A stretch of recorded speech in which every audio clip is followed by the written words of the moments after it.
Today I'm speaking with Father Iddamalgoda from the Siduwa Katunayaka area on some of the issues and different concerns of this area. Thank you, Father, for speaking with us today. Can you please tell us what's the recent issues that you're having, especially with the water issue in the area? Yes, most of the wells in Gampaha area have gone dry because of this drought. But this has not happened for last several decades.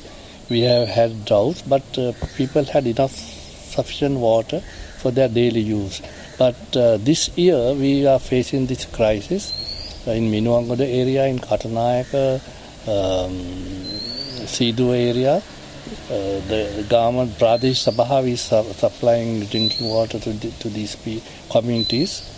And this is a new phenomenon in Gampaha district. So what do you think, why is the difference now when it hasn't happened before? Yes. Why now? Probably this is what we believe, and this is what people say also.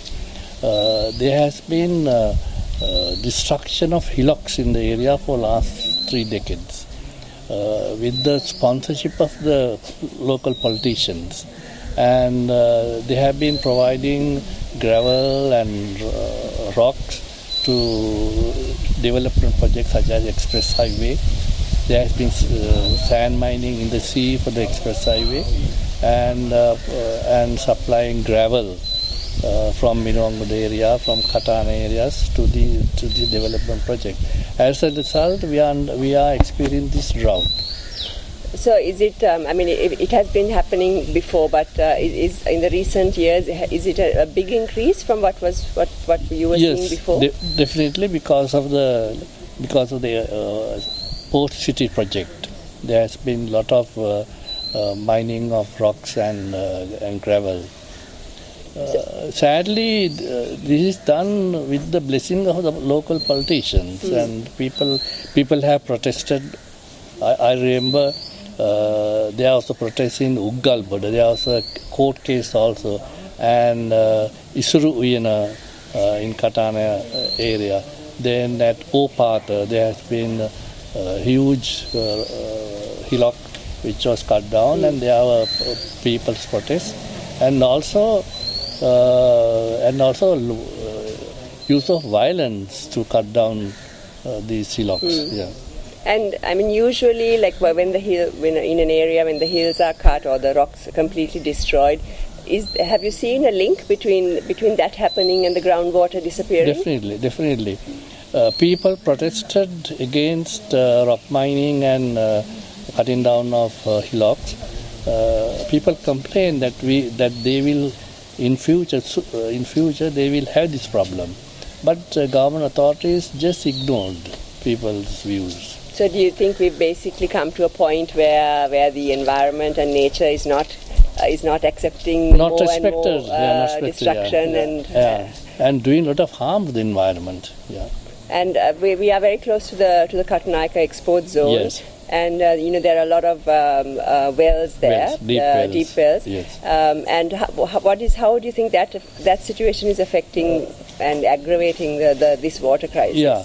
There are several factories which are using tube well, and complaint of the the communities is that the water at ground level is absorbed by these tube wells, right. And people are experiencing lack of drinking water in their wells.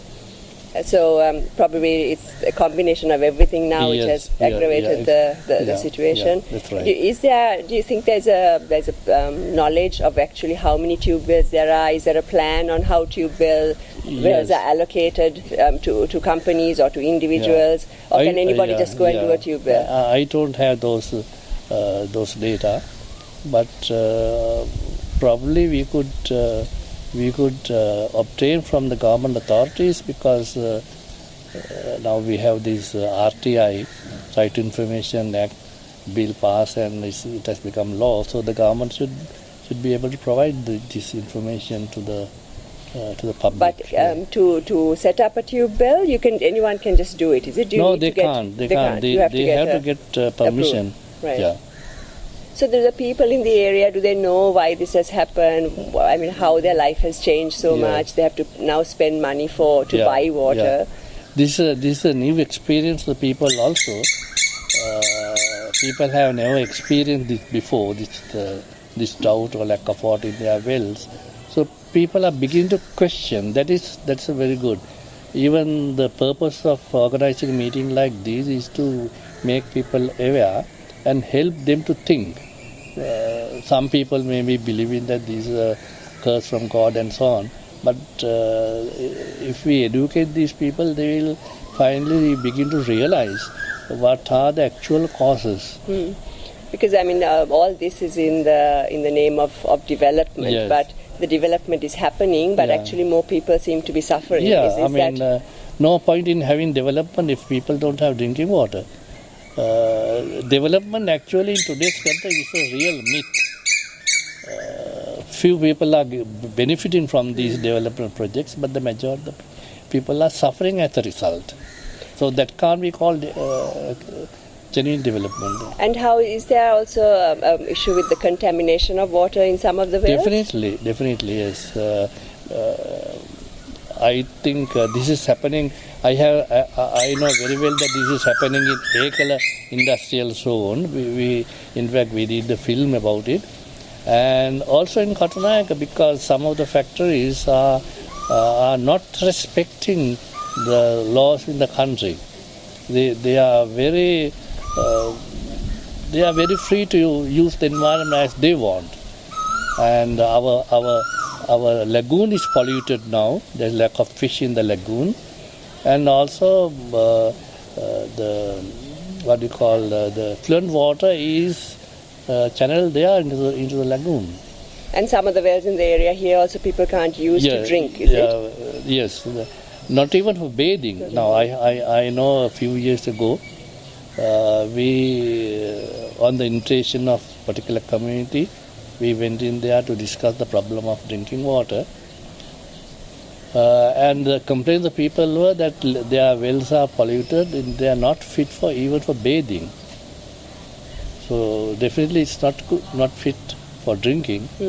And people are suffering due to lack of water. Okay. Thank you very much for your input. Thanks a lot.